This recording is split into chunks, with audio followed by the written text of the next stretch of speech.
안녕하세요. 김용철 법무사입니다. 오늘 이 시간에는 제가 개인회생을 준비하면서 질문도 많이 제가 받게 되고 또 설명도 많이 하게 되는 부분입니다. 법원에서 제출을 요구하시고 또 검토하시는 서류 중에 가장 중요한 것 중에 한 가지가 통장거래 내역입니다. 왜냐하면 우리가 개인회생을 준비하다 보면 여러 가지 서류들을 준비하게 되지만 중요한 부분이 과연 이분이 대출받은 돈을 어디에 사용했는지 사용처를 소명하는 부분입니다. 이 부분은 구체적으로 통장을 봐야지, 그리고 카드 거래 내역을 봐야지 법원에서도 알 수가 있기 때문에 항상 보전 공고에 빠짐없이 나오고 있는 상황입니다. 그래서 오늘은 과연 개인회생을 하게 되면 법원에서는 통장 거래 내역 어느 범위까지 요구를 하고 계신지, 그리고 어떤 부분을 소명해 달라고 하는지 실제로 법원에서 최근에 제기받았던 여러 가지 보전 공고를 위주로 설명을 드리겠습니다. 개인회생 통장 거래 내역 어디까지 살펴볼까요? 그럼 하나씩 설명하겠습니다. 첫 번째는 제가 최근에 대구지방법원에서 받았던 보전공고 내용입니다. 제가 여러 법원 것을 어제 찾아보다가 가장 일반적으로 나오는 보전공고 내용에서 뽑아봤습니다. 계좌정보 통합관리 서비스 홈페이지에 접속하셔서 채무자의 계좌 통합 조회를 해서 제출해 달라고 합니다. 여기에서 은행별 계좌 내역이라는 화면을 출력할 수가 있거든요. 그리고 은행별 계좌 내역에 상세 내역서도 출력할 수가 있습니다. 이걸 다 제출해 달라고 합니다. 1금융권 뿐만 아니라 2금융권 그리고 증권계좌까지 모두 다 제출해 달라고 보전 공고를 하시는 경우가 많습니다. 그리고 구체적으로 계좌 거래 내역을 다 제출하라고 하거든요. 최근 1년 걸 제출하라고 하시는 경우도 많습니다. 지금 이분처럼 날짜를 특정해 주신 경우도 많이 있습니다. 일반적으로 날짜를 특정하시면 직전 연도 1월 1일부터 제출하라고 명령을 많이 합니다.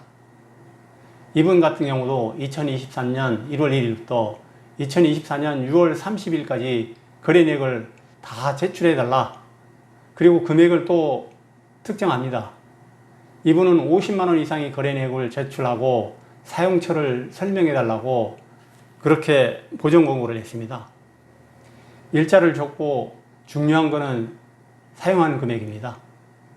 그리고 사용처 어디다가 사용했는지가 가장 중요합니다. 그럼 구체적으로 법원에서 사용처가 중요한데 사용자마다 어떻게 문제가 되는지 한번 알아보겠습니다. 이게 청주지방법원에서 최근에 제가 받았던 보전 공고 내용입니다. 여기도 똑같습니다. 계좌 입출구 내역 50만 원 이상 최종 사용처를 정리해 달라고 보정을 하고 있습니다. 사용처에 문제가 되는지 뭔지를 자세하게 설명을 하고 있습니다. 개인 채무자에 대한 편파 변제, 이것은 문제가 됩니다. 그리고 가족들에게 증여한 것, 즉 내 통장으로 대출금이 들어왔는데 가족 명의 통장으로 바로 이체를 했거나 아니면 개인 명의 통장으로 이체한 경우 이게 다 문제가 되거든요. 그리고 주식이나 도박 등으로 탕진한 금액, 계좌를 보니까 내 계좌로 대출금이 들어오자마자 증권 계좌로 다 이체가 되었습니다. 그리고 비트코인, 업비트 같은 곳으로 다 이체가 되었다면 그럼 문제가 됩니다. 그리고 과도한 사치성 지출 또는 유흥글을 많이 쓰셨다거나 고가의 사치성 물품을 많이 구매하셨다든가 이런 게 다 문제가 되거든요.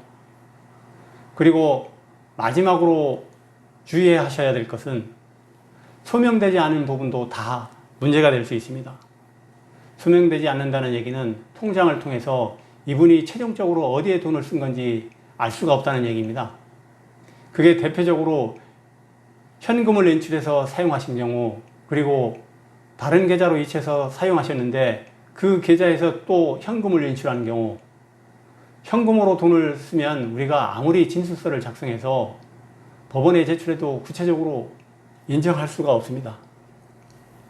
그래서 가능하시면 고액의 현금 서비스를 받아서 계좌에서 현금을 빼가지고 바로 사용하시는 건 좋지 않습니다.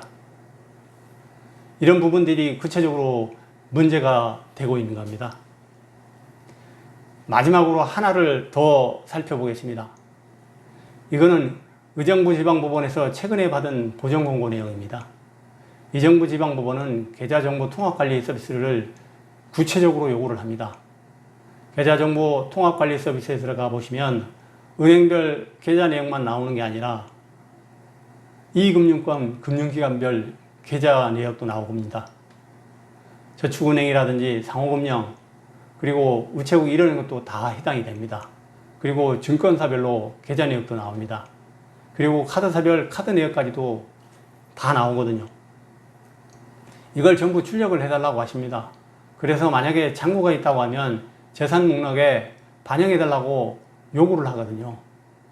또 통장거래액에 대해서는 전부 다 앞에서 설명드린 것처럼 세수한 사행처를 설명해 달라고 그렇게 보전공고를 내고 있습니다. 오늘은 제가 시간상 세 군데 법원 사례를 위주로 설명을 드렸는데 다른 법원들도 이와 유사합니다. 여기서 범위가 달라지는 게 채무자 본인 통장만 볼 것인가 아니면 배우자 통장까지 볼 것인가 그리고 미성년자 자녀 통장까지 요구하시는가 이 부분은 달라질 수가 있습니다. 대표적으로 대전지방법원, 청주지방법원 그리고 춘천지방법원은 배우자 통장까지 다 보여달라고 하십니다. 그리고 미성년자 통장까지 보여달라고 하는 법원은 기본적으로 청주지방법원과 춘천지방법원은 미성년자인 자녀 명의로 통장을 사용하고 있다고 하면 그것까지 보여달라 이렇게 요구를 하고 있습니다.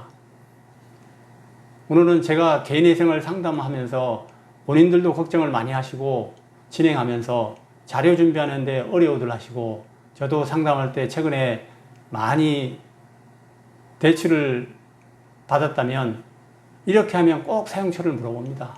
어디에 돈을 주로 사용하셨습니까? 이렇게 질문을 드리는데 거기에 해당돼서 법원에서는 구체적으로 어떻게 보전공고를 하고 있는지 실제 보전공고를 중심으로 설명을 들어봤습니다.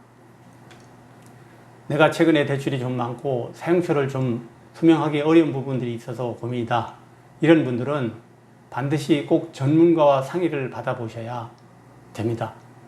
이 사용처에 따라서 변제금이 달라질 수가 있거든요. 그래서 사전에 통장 거래 내역을 꼼꼼하게 검토를 받으시면 내가 어느 정도 선에서 변제금이 책정될지 가늠해 볼 수가 있습니다. 다음 시간에도 좀 더 구체적인 사례를 중심으로 찾아뵙도록 하겠습니다. 김용철 법무사였습니다. 감사합니다.